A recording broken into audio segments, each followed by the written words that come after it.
અને આગળ વાત કરીએ સુરતના માંગરોળના જંખવાવા ગામે મેગા ડિમોલેશન હાથ ધરાયું છે।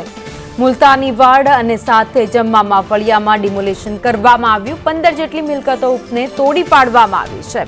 ગુનામાં સંડોવાયેલા આરોપીઓની મિલકતોને તોડવામાં આવી। જિલ્લા પોલીસ વડા સહિતનો કાફલો ઘટના સ્થળે હાજર રહ્યો હતો તો મામલતદાર અને પ્રાંત અધિકારીની ટીમો પણ હાજર રહી હતી। ચુસ્ત પોલીસ બંદોબસ્ત વચ્ચે ડિમોલેશનની કામગીરી કરવામાં આવી।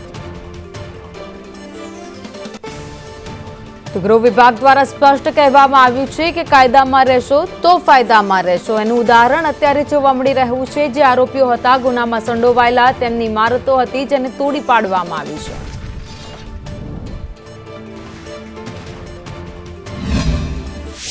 જંખવાવ પોલીસ સ્ટેશનનું જે જંખવાવ ટાઉન છે એ જગ્યાએ 12 જેટલા જે સરકારી જમીનની અંદર દબાણ કરીને જે બાંધકામો થયેલા છે એ તોડવા માટે એસડીએમ માંડવીશ્રીએ આયોજન કરેલું। તો આશરે 401 જેટલો પોલીસનો બંદોબસ્ત છે।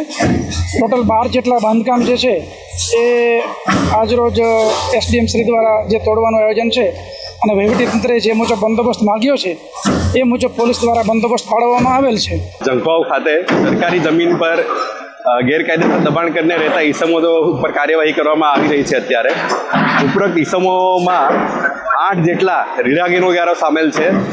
એ રીઢા ગુનેગારોની માલ મિલકત રેસિડેન્શિયલ કોમર્શિયલ તમામ સામે હાલ ડિમોલિશનની કાર્યવાહી ચાલી રહી છે અને આગામી દિવસોમાં જેટલાય ઇલીગલ ઓક્યુપેન્ટ્સ હશે એની સામે પણ કાર્યવાહી કરવામાં આવશે।